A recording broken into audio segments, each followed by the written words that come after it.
Look at that.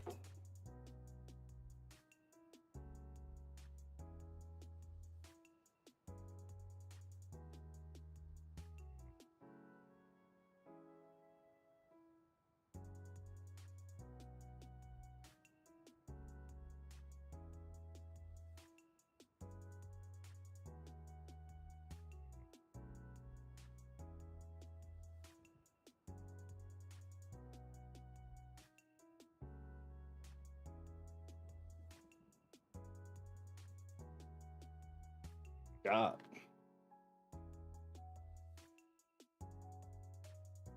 Lord help us, Tampa. It's been a couple weeks, I feel like.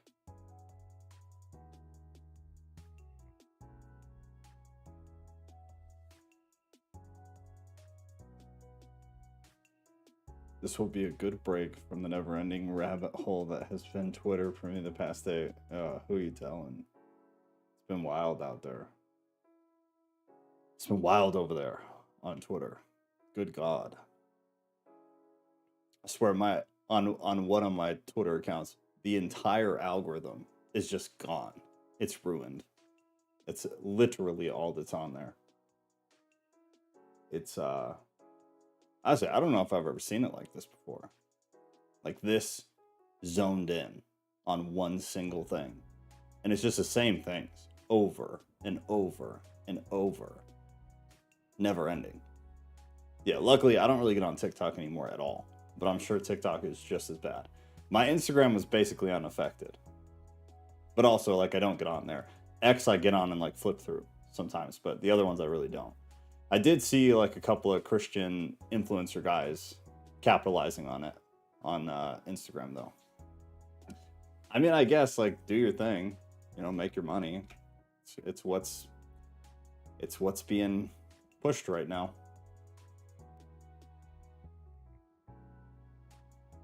My apologies, I've been watching the replays though, so I'm not behind. Well, that puts you ahead of most, so good for you.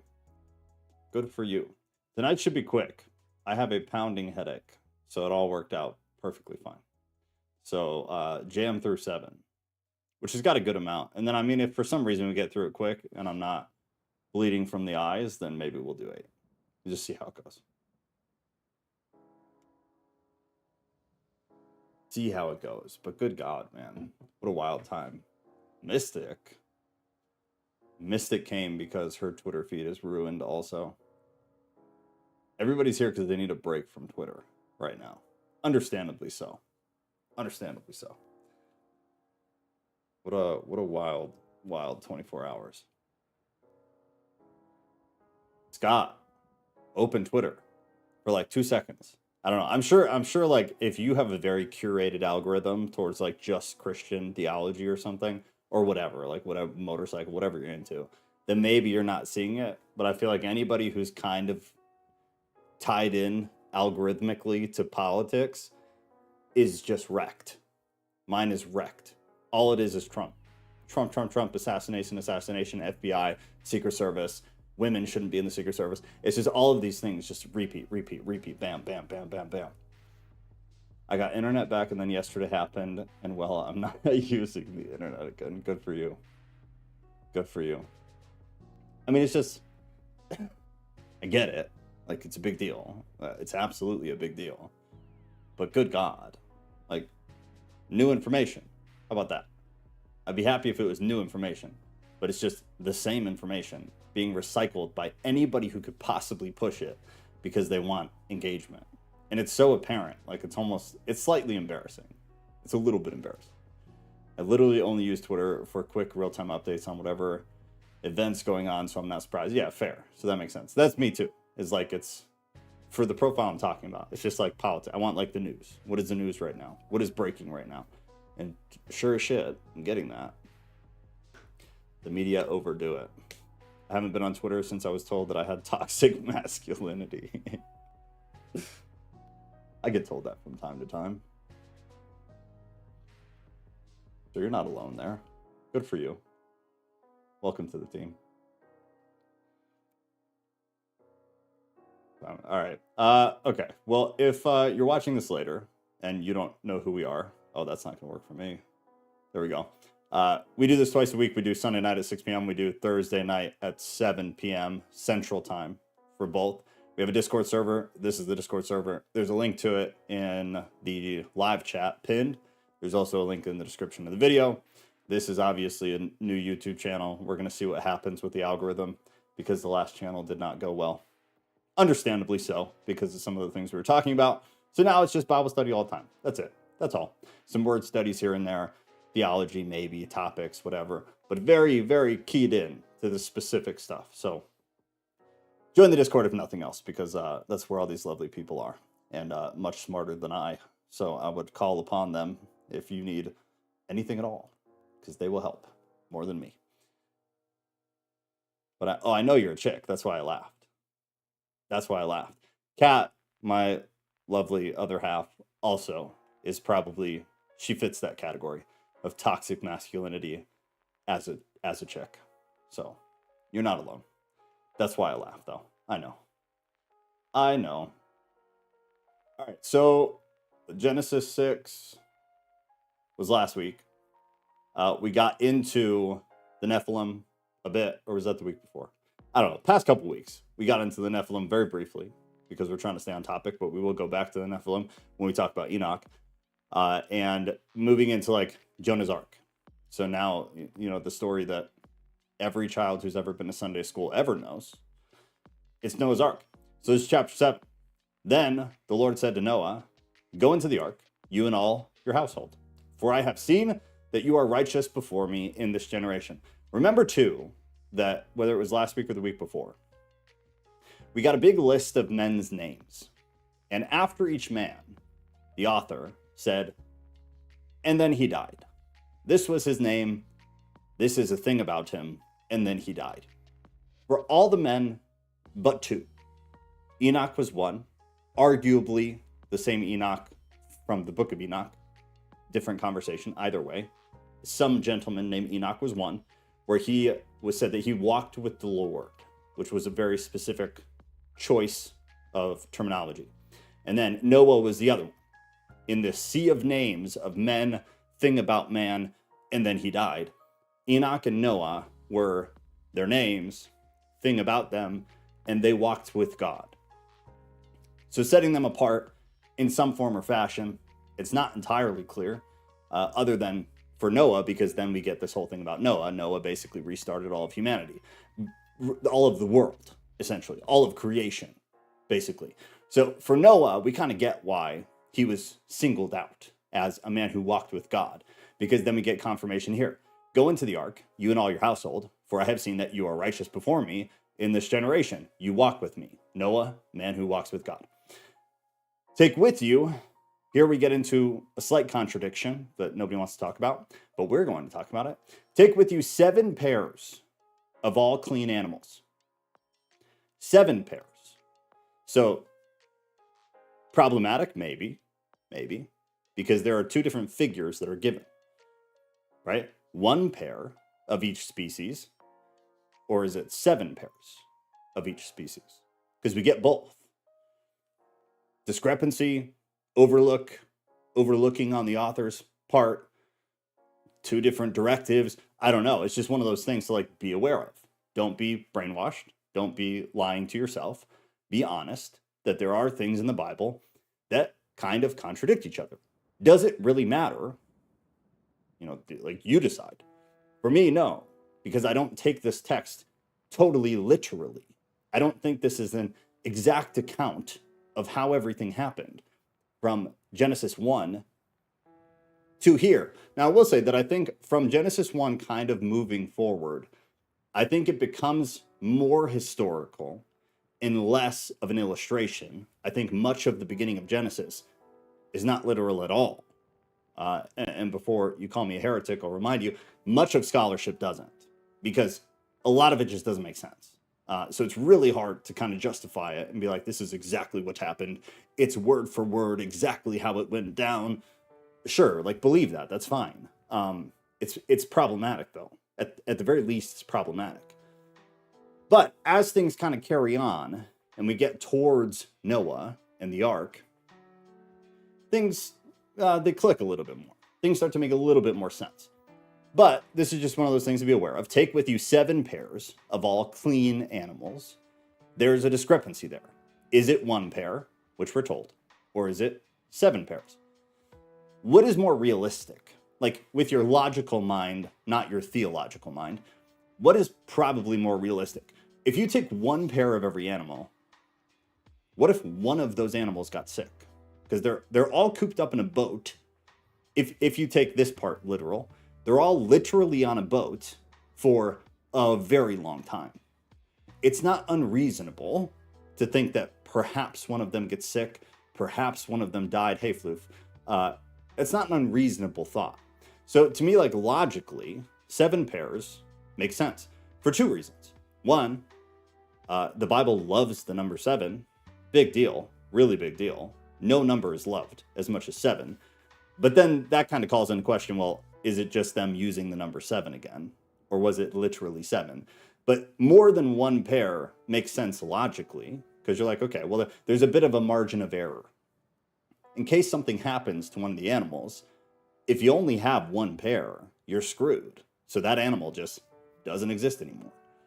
Whereas if you have 7, or just more than 1, you got some margin. So if one of them gets sick, one of them falls overboard, I don't know. There's more. So you could still have them procreate and then repopulate the earth with the animals. Regardless, just something to be aware of. Then it says clean animals. So not just animals. Take with you 7 pairs of all clean animals. This is only really important because it becomes really important later. Why? What is a clean animal? And why did God care? Were there dirty animals? Were there unclean animals? Yeah. Biblically, yeah. You really only hear about this stuff like sometimes in Jewish literature and in Islamic literature. The reality is it comes from the Bible because we all share the Old Testament to varying degrees, but we all share the Old Testament. Muslims, Jews, and Christians. The Old Testament, we all function off of, whether you like it or not. We do. We share the majority of the text. So the concept of unclean animals is absolutely something that Christians should care about, and it's something that you should understand. The sacrifices in context of the animals that we read about later in Exodus and Leviticus and Deuteronomy, they become important. This is kind of, if nothing else, it's a prelude. It's the first mention of this concept of clean versus unclean. What animals does God want that are good for sacrifice? Clean ones. So God is directing him to take 7 pairs of all clean animals, not just 7 pairs of animals, which then makes sense later when we see that their animal sacrifice becomes a very, very, very fundamental part of the Old Testament, of the Jewish faith. Continuing, the male and his mate, so male and female, and a pair of the animals that are not clean, the male and his mate.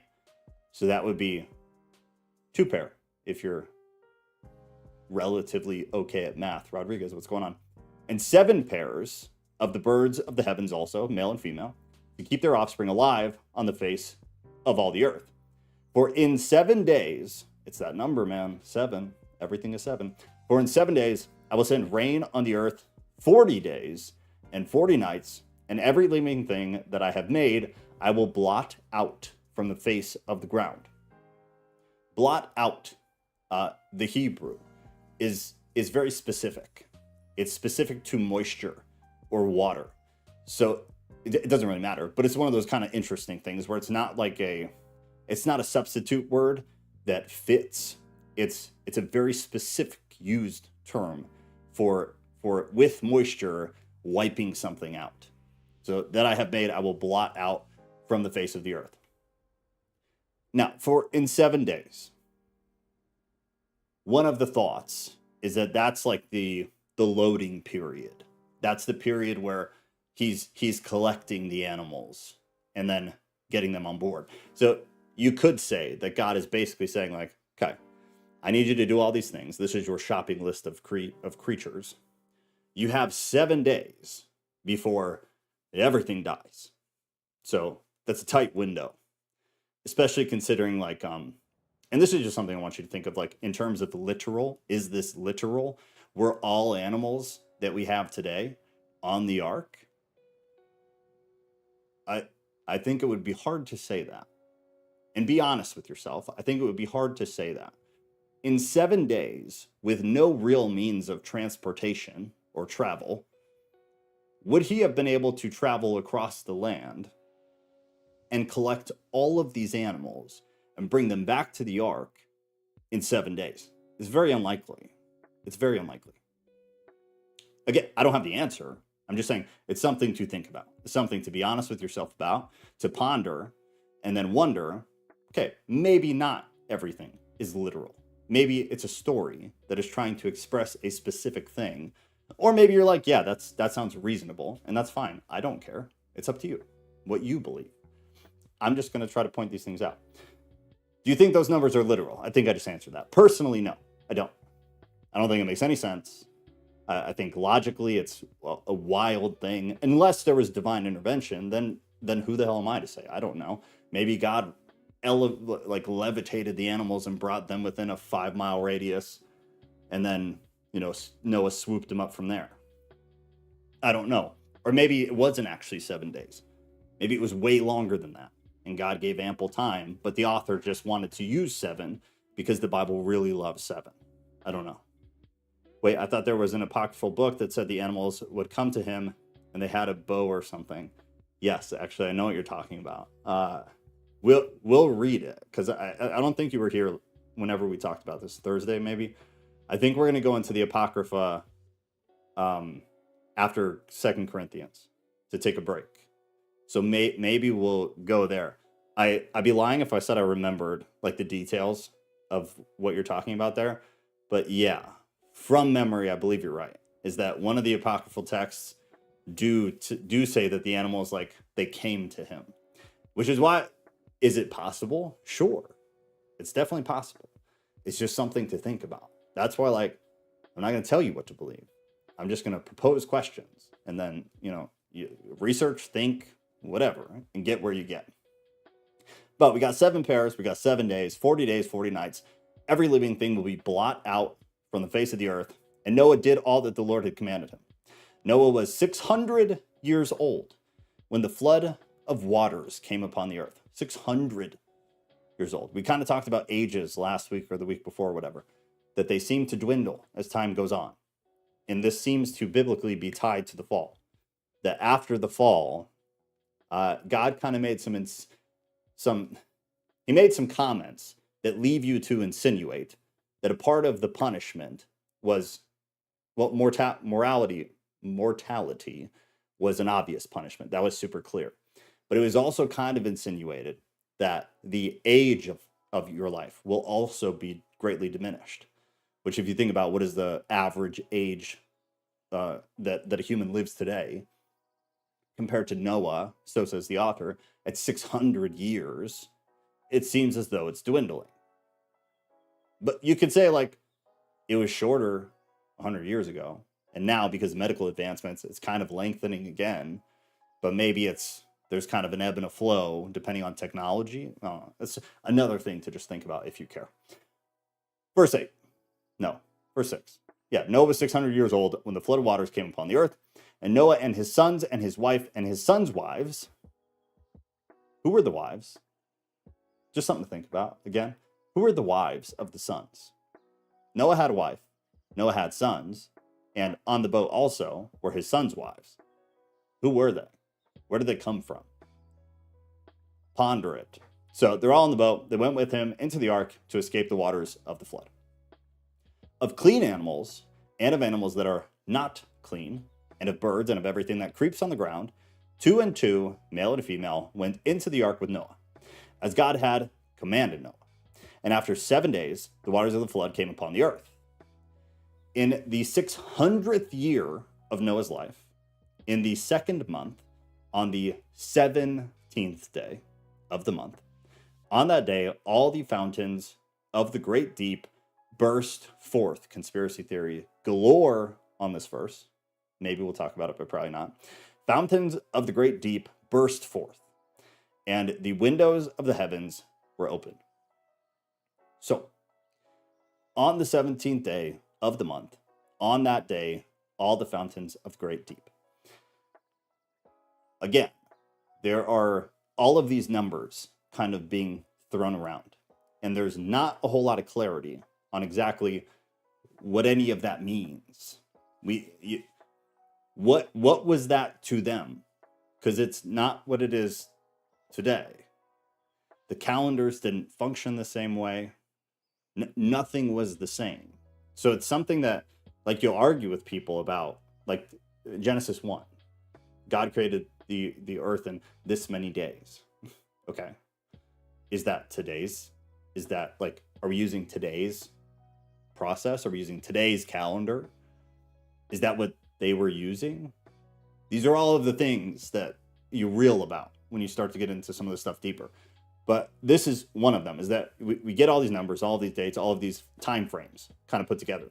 It's impossible to tell how the figures actually come together, how they click, if they click. We don't know.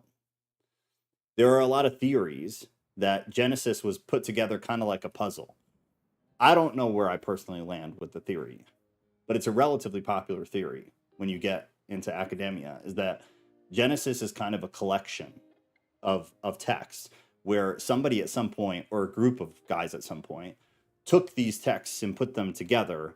And when they did so, things didn't quite align, which to a point definitely makes sense.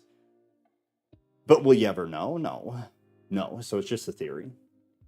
But it's something to think about. But just be aware that, in my opinion, and develop your own, the time frame and the function of all of this is absolutely unclear.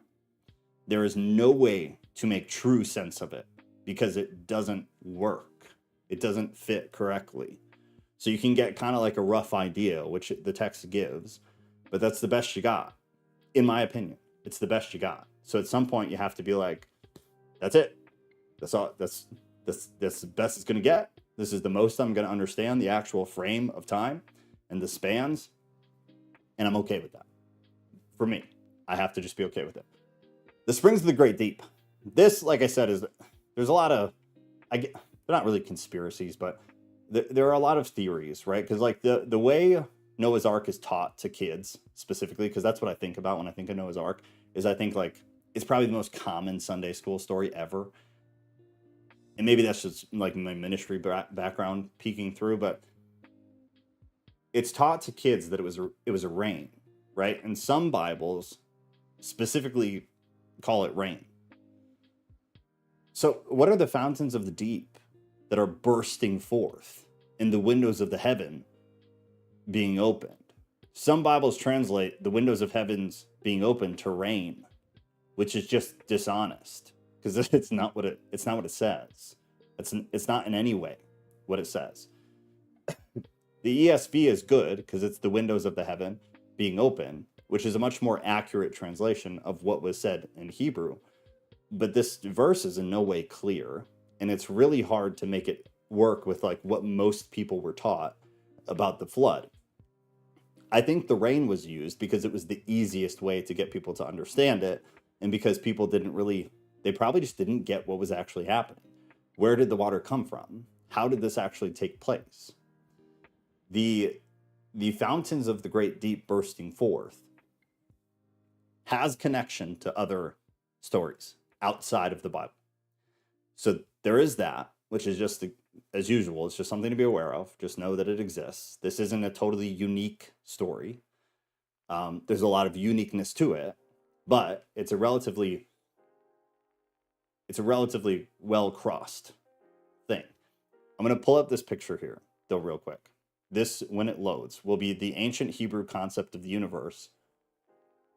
And it gives you the picture of kind of how they viewed things at the time.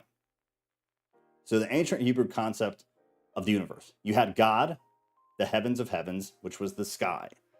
They thought literally that it was the sky.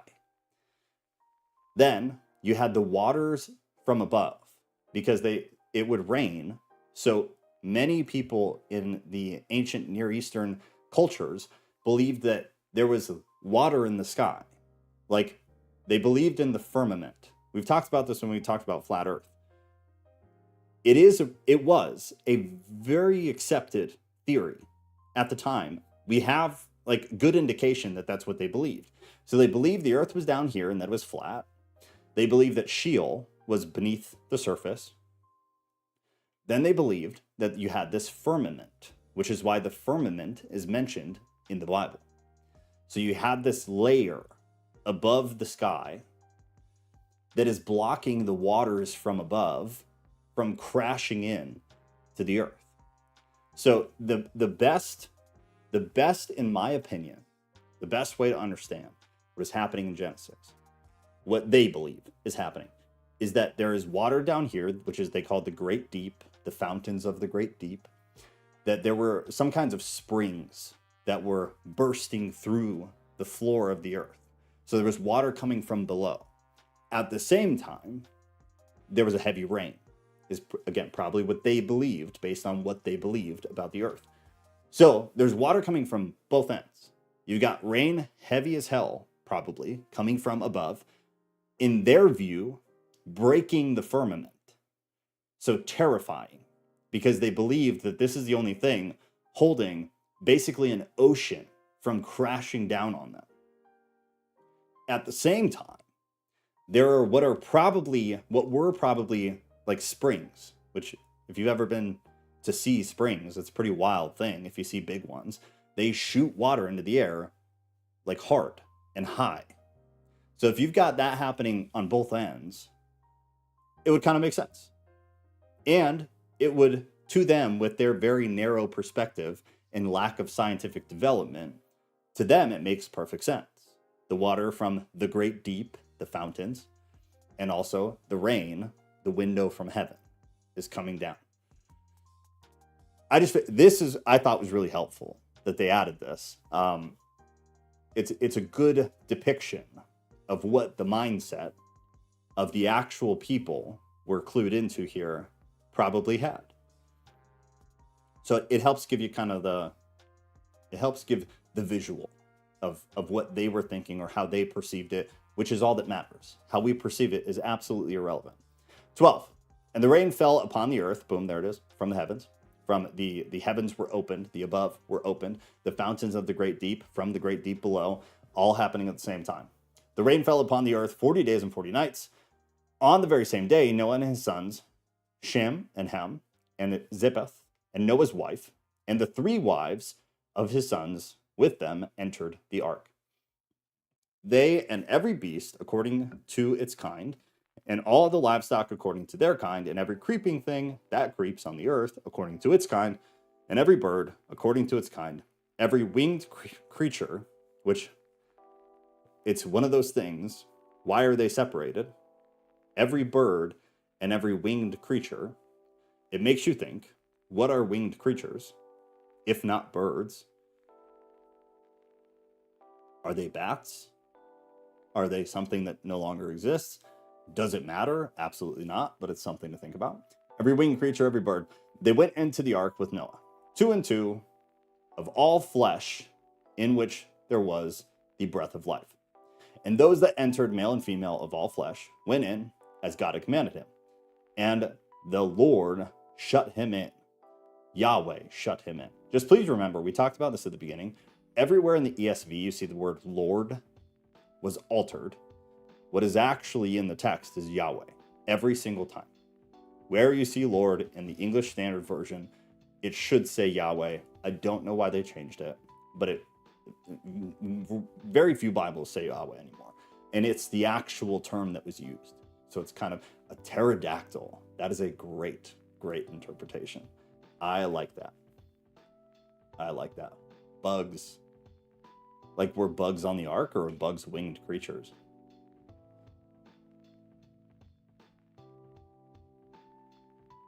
I mean, I get, yeah, actually. That's fair. That's a fair question. For a set, that took me way too long. I was looking at bugs and I'm like, I don't understand. I don't understand.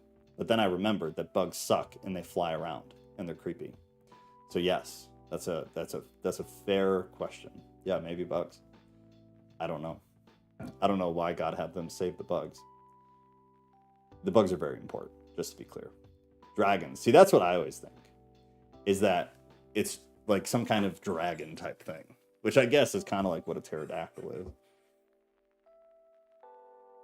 I don't know. I like the dragon theory, especially when you get into some of the later texts and when you leave the Bible and go into other ancient texts from a similar time period.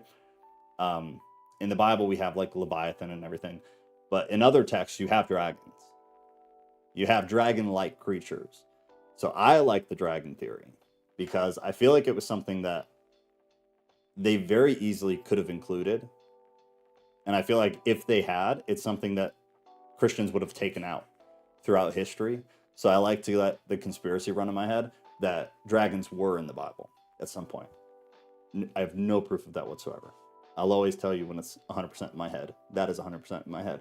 But I could see it as something that would happen. They would take it out. Because it sounds way cooler. It sounds way cooler. It sounds way freaking cooler. All right. 40 days and 40 nights. The rain fell upon the earth 40 days and 40 nights. Again, how many times in the Old Testament is something for 40 days and 40 nights? I know of at least 3. Were all of these things actually for 40 days and 40 nights? Or is it a way of expression? Is it an idiom? Is the word I'm looking for? An idiom. Or is it literal? It's just something to think about. Job 40 has dragons, I think. Kind of. I love Job. Job's still, I say it all the time, but Job is like probably one of, if not my favorite book in the Bible. The rain fell 40 days, 40 nights. Literal, not literal. Doesn't really matter, not really. On the very same day, Noah and his sons, Shem and Ham and Japheth, and Noah's wife, and the 3 wives of his sons, with them entered the ark. And every beast, did I ever read this? No, and every beast according to its kind. Yeah, we did. Yeah, we totally read this because we got hung up on the winged creatures. So we're on 15. They went into the ark with Noah, 2 and 2. I read this too, but we're going to read it again. 2 and 2 of all flesh, in which there was the breath of life. This is just a reiteration of when God said he was going to kill everybody or everything. He used these terms. He used the term flesh and the breath of life, which you could argue in Hebrew is spirit.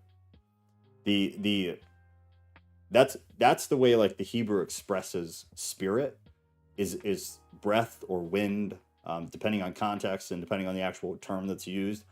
But just it's interesting, right? So that's a reiteration. And the Lord shut him in. So that's when I said, yeah, anytime you see Lord, you're actually talking about Yahweh. This is seen as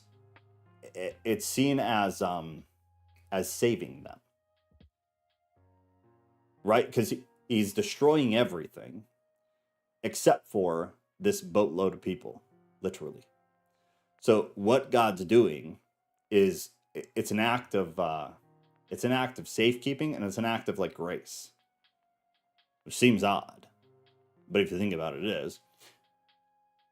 I never thought of 40 days and nights being an expression, maybe poorly translated again, very interesting. The translation, in my opinion, isn't really the problem. It's more of like, of how many things, the Old Testament specifically, but also the New Testament for sure, how many things with numbers are like perfectly rounded, and not to like even numbers, but they're perfectly rounded and then they're repeated. So it's like you have 2 options of what it actually is. Either God really moves in that pattern where he, for whatever reason, decides, like in this context, 40 days and 40 nights with the Israelites, 40 days and 40 nights in Exodus and 1 Kings, 40 days and 40 nights. And that's actually what happened. For whatever reason, God is like, I like this pattern of 40 days and 40 nights, so we're going to repeat the pattern. Life is fractal. Otherwise, and to me, it makes more sense, is that the authors decided to do that to keep it well-rounded. It's easier. It's easier in terms of storytelling. It's easier in terms of remembering. And it sounds better. Just in all honesty, it sounds better. 7 times 7, 70 times 7. Jesus used the 7. 7 is the most common number, like for anything that is so-called important in the Bible. You have the 40 days, 40 nights. These are easy things to remember, and then they're repeated. So it's either a legitimate pattern, which is definitely possible, or it's a way of being able to tell the stories, which also is perfectly possible. Stories will especially the period of the Bible from Old Testament to New, which remember is a super big period of time. It's a very long period of time. It's not 100 years. It's many hundreds of years. Still, it's all before like the printing press. It's all obviously before anything technological. So it's like everything was still reliant on storytelling. Even when you had scribes, it was still heavily reliant on actual verbal storytelling. So being able to keep things rounded like that is easier than being like, okay, well, in Genesis, it was 37 days and 39 nights. I'm sorry, and 38 nights. In Exodus, it was 43 days and 43 nights. And in First Kings, it was this. That would be really hard for them to keep track of. It would be easier to say, these round to 40s, we're going to keep it 40. But again, I have no idea. It could very well be an actual pattern in extremely literal. I don't know. I mean, design cycles, seasons, holidays, etc. For sure, which is why I think it's totally possible. And life is fractal. Everything is fractal. So when you break it down from big to small, maybe the 40 days and 40 nights are a fractal of something larger, 400 years. Like it's all fractal. So maybe the 40 days and 40 nights or the 7 and the 7, maybe they're irrelevant, but they're fractal nature of something much larger scale that is relevant. But we are so small and insignificant that we are not clued into this. I'm absolutely open to that as a possibility. Now, so it's similar to if we said about a month. Right. I don't know which is right. I want to be super clear about that. I don't know. But those are kind of like the logical options, the way that, as I see it, those are kind of like the logical options of what could be. Again, none of this matters though, right? Like this is us doing what we do. None of it is, please don't ever argue with like normal Christian people about these things because you'll just damage relationships. Just let it go. Let it go. Stay on the important stuff. We, as Christians, we can't agree on things that actually do matter. So never, ever get bogged down with things like this because they don't matter. They have no weight in like the salvific nature of reality or the necessity of us all agreeing on how salvation works, which is all that kind of really matters.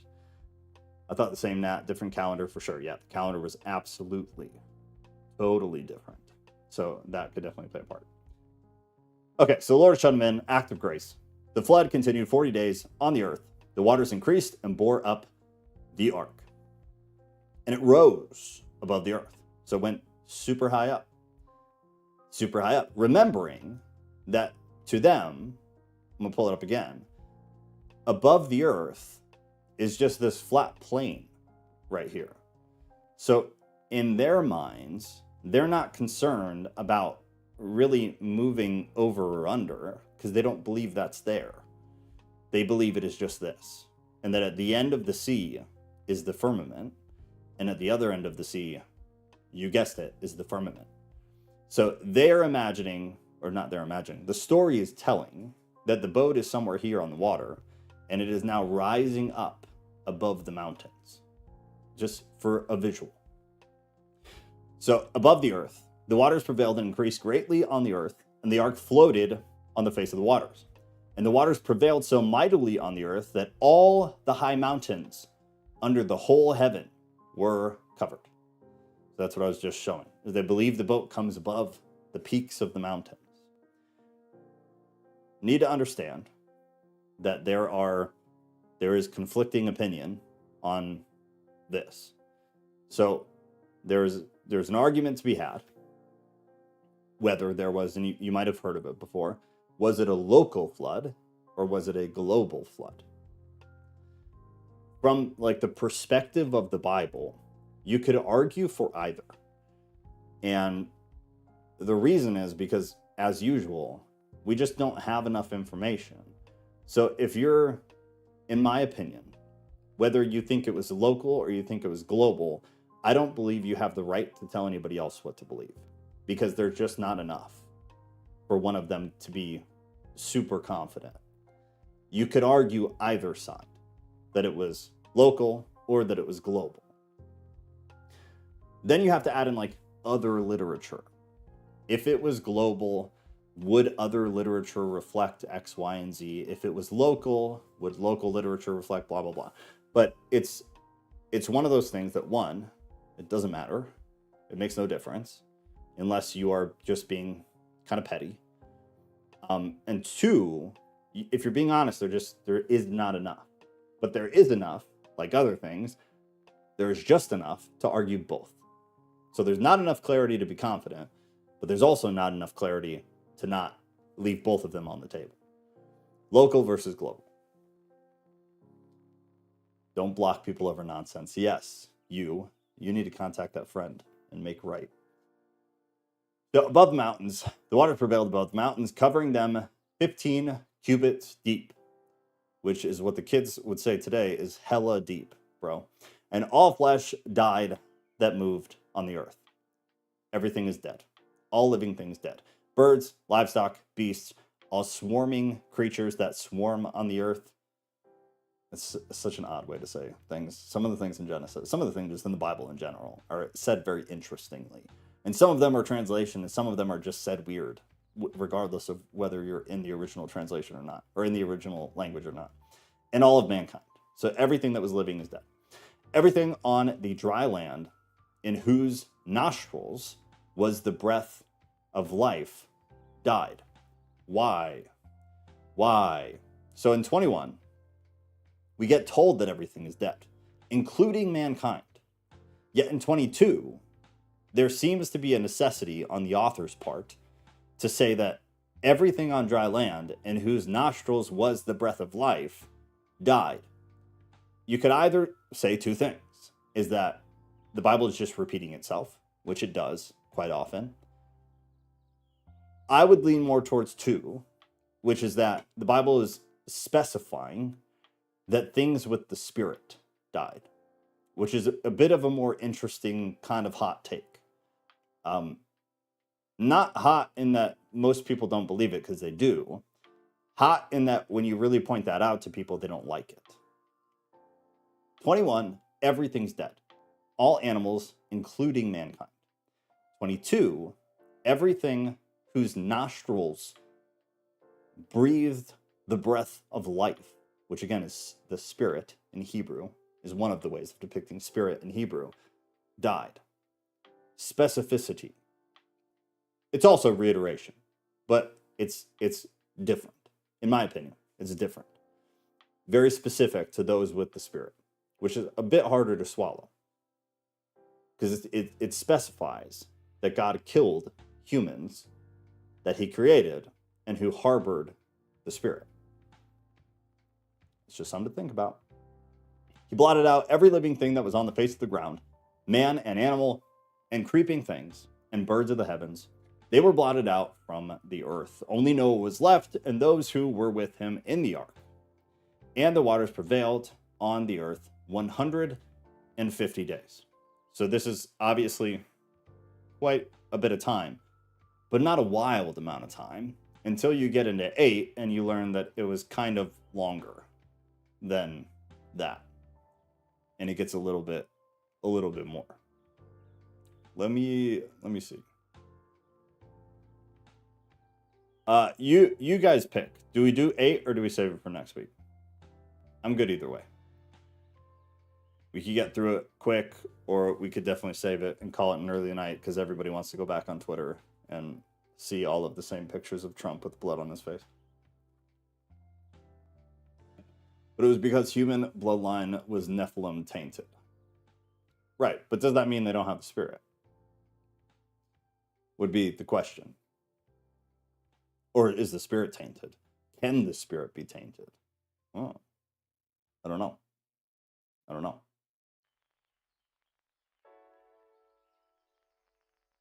See.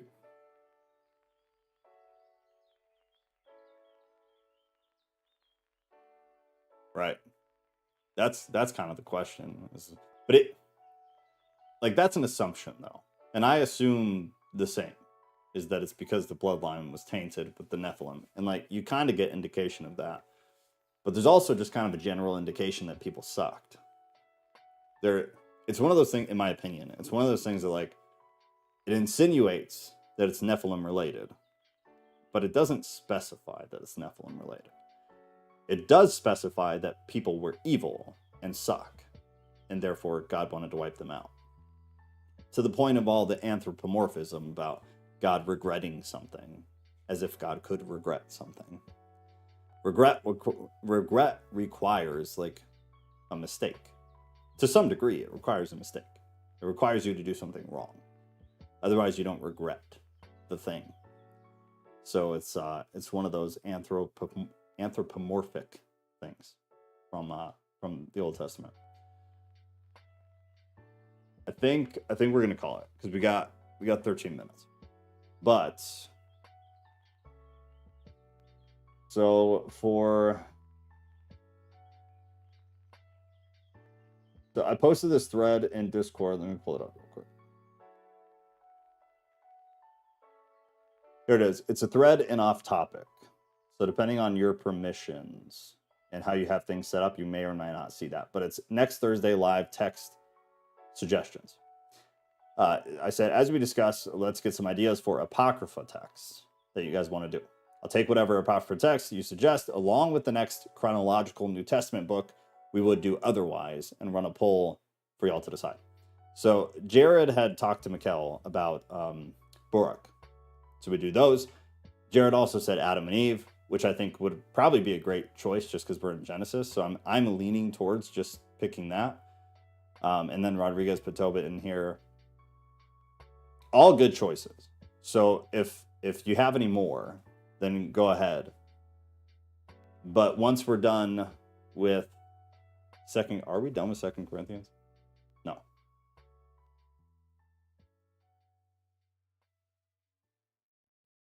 I don't think so. Yeah, no, we're not. But once we are done, we'll move into the Apocrypha on Thursday. And then once we finish it, we'll probably come back to the New Testament. I don't know. Maybe Thursdays will bounce between the two or something. We will see. But we're going to go into the Apocrypha next, at least one collection of texts, to serve as a break and something new and interesting. So when the scripture says, it will be as in the times of Noah. What do you mean? Maybe I'm being dull because my head hurts. But what's the actual question? I'm sure it's me. I have a splitting headache. So can you explain more or ask more? 2437. Not the King James, baby girl. No. All right. It was as it was in the day of Noah, so it will be at the coming of the Son of Man. So here's my take. Is that because of how God talks about the Noah situation, which I think is actually in 8. Yeah, it's in 8. I will never again curse the ground because of man. For the intention of man's heart is evil from his youth. Neither will I ever again strike down every living creature as I have done. That's the key part. Never again will I strike down every living creature as I have done.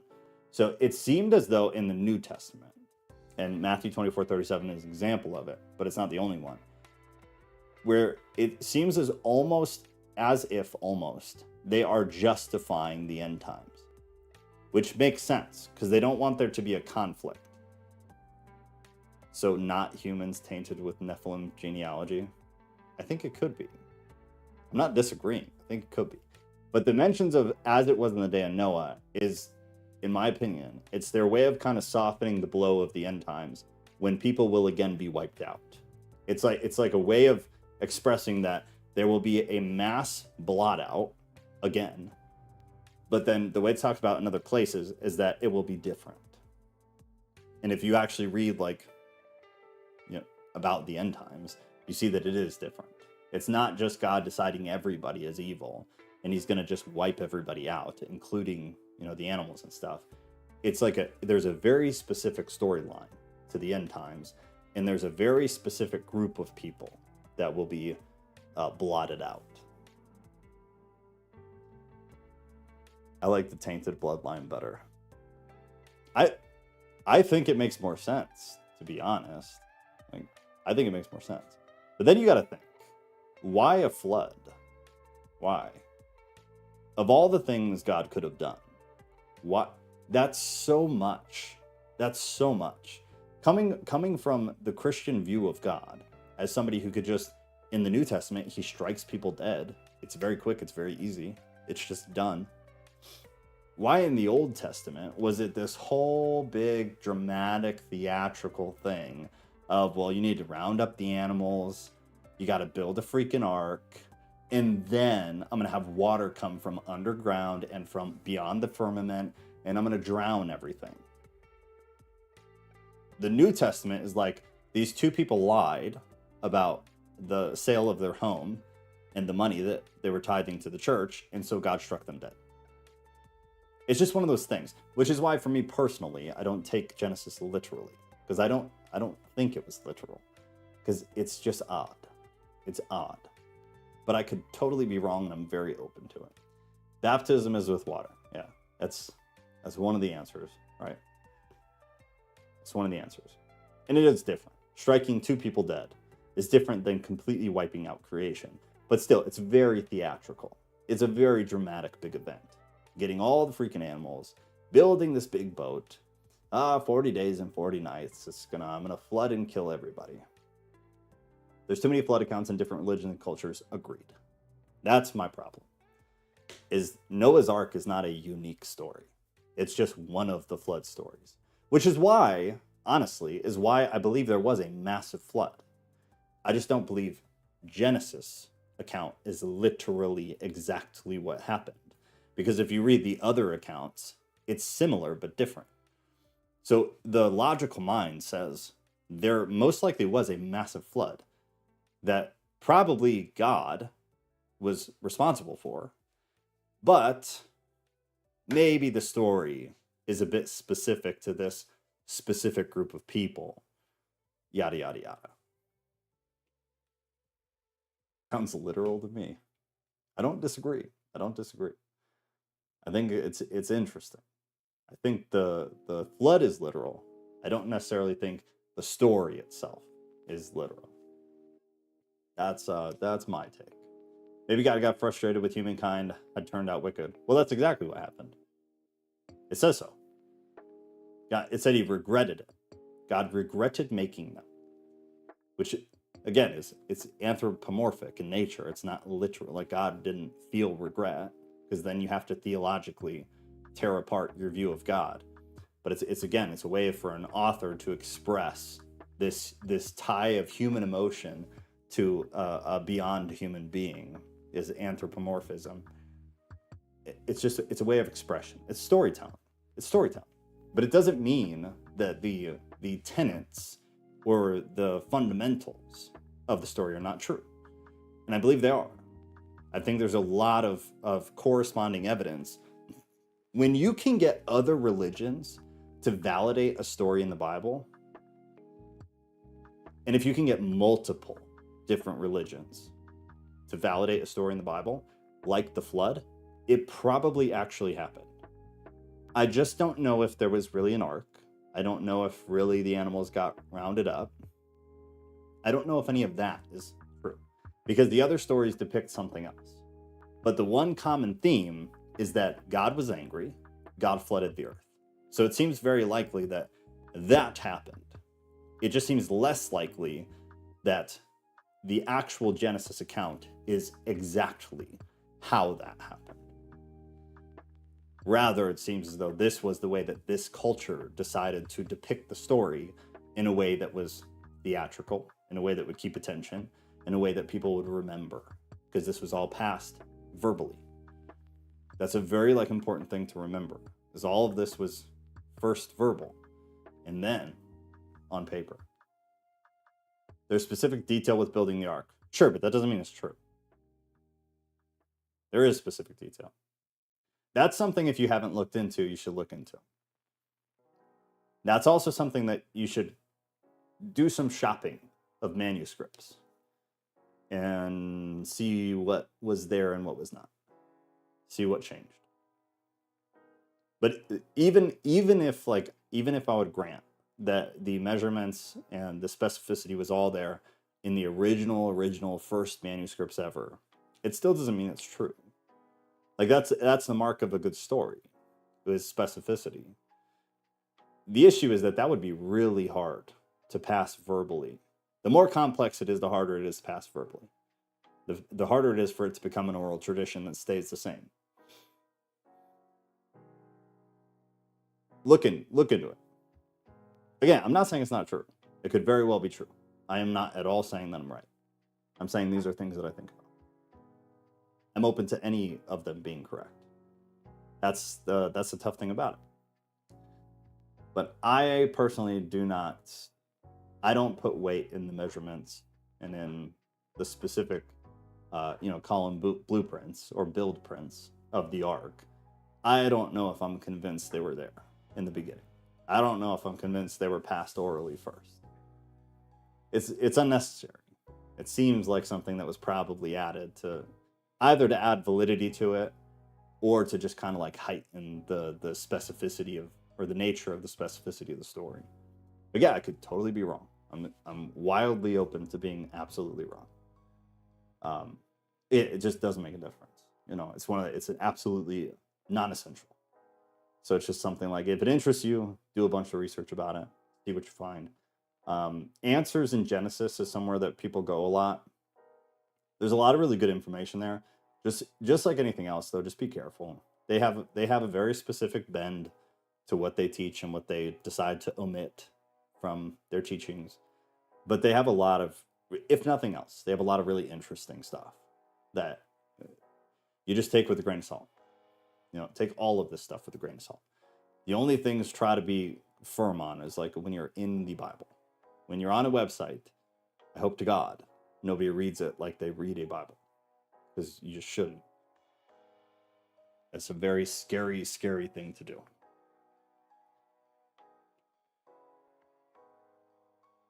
Alrighty. So Thursday, 2 Corinthians continuing. We'll probably do the poll for the apocryphal text that you guys want to do probably this weekend or next weekend, because we have some time still. And then Genesis will just keep rolling. And then as long as we're in the Old Testament and the New Testament, not taking a break with the apocrypha, it will be chronological. So just remember that.